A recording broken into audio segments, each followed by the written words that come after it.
Dustin Abbott, and in my ongoing review of the Canon EOS 5D Mark IV, been shooting with it for a week now, and as I go along, it's premature for some of my real final review, and I'll share some episodes along the way highlighting different features.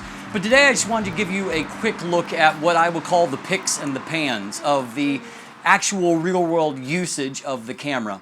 And so I'm going to start by looking at some of the negatives so far. The biggest, of course, a negative thing that people have talked about regarding the 5D4 is when it comes to the implementation of the 4K video. A lot has been made over that, the crop factor, but also with the motion JPEG storage codec and how massive amount of storage that it takes, and all of that is true and well justified. I wanted to highlight one other practical issue, and that is you have to have a really fast card to even record much of anything in 4K. I had primarily skipped the last generation of 5D bodies, and so the CF cards that I have go back to the 5D Mark II. And while I've used the 5D Mark III and the 5D SR, I've primarily shot with Canon 6D bodies over the last cycle of full-frame cameras. As a result, my fastest CF card that I have was a 400 times Transcend card. And using that or a Lexar Professional SD card that is supposed to have, they call it 1,000 times with a transfer rate of 150 megs per second. I find that I can only record about 7 or 8 seconds of 4K video before the camera automatically shuts off because the data transfer rate just isn't fast enough.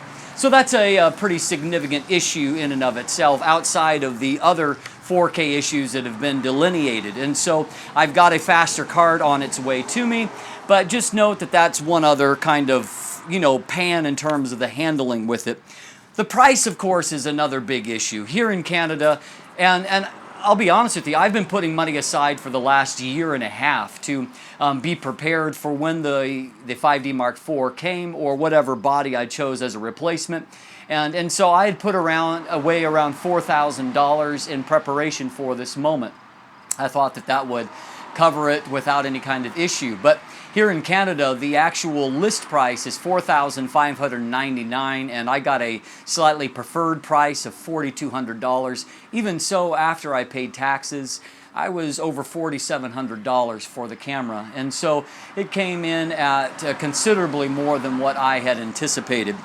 Of course, there's other early adopter woes. I found that while some of my Tamron lenses that came before the new tapping console and you don't have easy firmware updates, I found that a number of them didn't function properly in live view.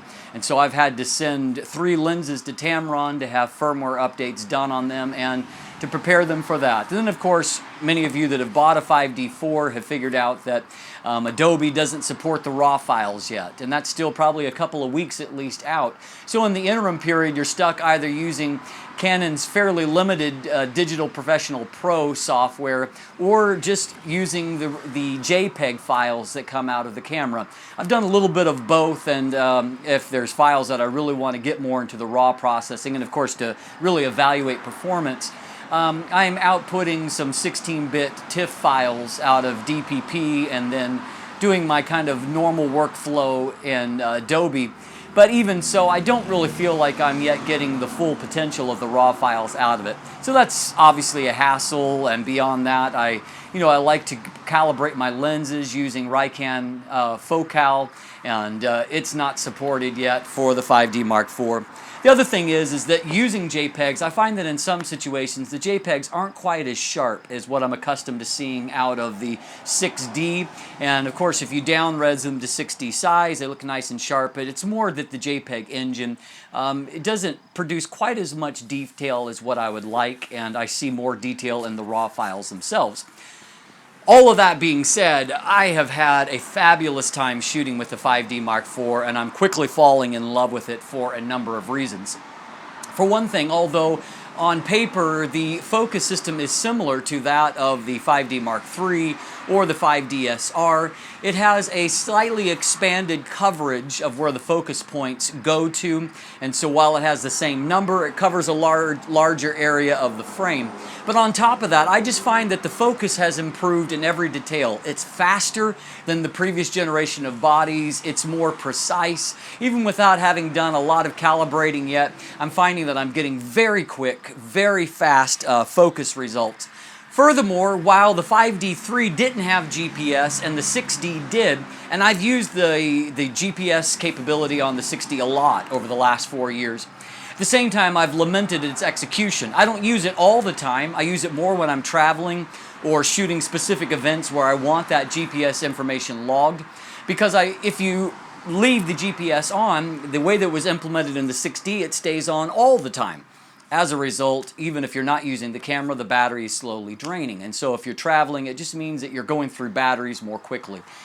And so I was really delighted to see that not only is there GPS on the new 5D Mark IV, but the GPS is much better implemented in that you have a choice of different modes, including one that the GPS is only active when the camera is on. And so when the camera turns on, if you give it a few seconds to locate and to start to transmit, it does a great job of GPS tagging your images, but without that constant battery drain. Just a much smarter implementation that makes life easier in the real world as a photographer.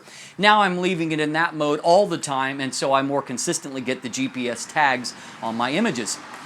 I really liked when the 80D came out and its more expanded implementation of autofocus with a maximum aperture of f8. Specifically with a combination like the Canon 100 to 400 millimeter f4.5 to 5.6 LIS Mark II lens and a 1.4 times teleconverter.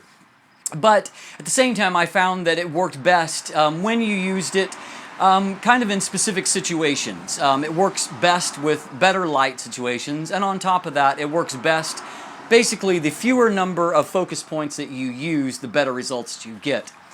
I'm happy to say that on the 5D Mark IV, number one, all of the different focus points, all 63 of them are active, and so you can use that f8 combination on every single one of them. And beyond that, I find that it focuses faster, it focuses better in lower light situations than what it does with the Canon 80D. And overall, I'm getting very fast, very consistent focus results, basically whatever I choose to do. And so while I haven't done a lot of tracking yet, I feel like it's going to do a better job in tracking situations, even with that teleconverter attached. One final thing that I'll highlight, my final pick that I've really noticed, even though I've had limited RAW support as I've noted before, but there is a clear advantage to the dynamic range of the 5D Mark IV images. I really noted a big difference when I moved to the 6D and its improved dynamic range, how that I just found that I had more latitude when processing images, and it was a revelation at that point. I feel like even coming from the 6D to the 5D Mark IV, it's a similar revelation in that I just find that there's much more latitude for pushing shadows and even recovering highlights, more so on the latter than what I've ever seen out of a Canon body before. The 80D was a big step in the right direction, but the 5D Mark IV is even better. And so I really find that I'm really excited actually for Adobe support of the RAW files, because there seems to be a tremendous amount of latitude there in really creating a very dynamic looking image, even without resorting to techniques like HDR, which the camera does have HDR built right in, unlike some of the previous bodies, even HDR when it comes to shooting movies. And so there are some really nice features that are there. And so the bottom line is that while there are some annoyances, yes, some of which just have to come with early adopting, both in price and implementation and support, but I'm finding that I really enjoy shooting with the 5D Mark IV, and I'm excited about it becoming my new workhorse everyday camera. It really is a great camera, and I'll be giving you more details as I progress further into both using it and reviewing it. I'm Dustin Abbott, and if you look down below, I've now got a pretty extensive gallery of images captured with the 5D Mark IV with a number of different lenses and a variety of different situations, including some 4K screen grabs, which is one of the things that they're kind of marketing about this camera to see how it actually works. And so you'll want to follow along there. There's a link down in the description below, as well as the ability to follow me on social media or to shop for the camera itself. If you haven't already, please subscribe. Thanks for watching. Have a great day.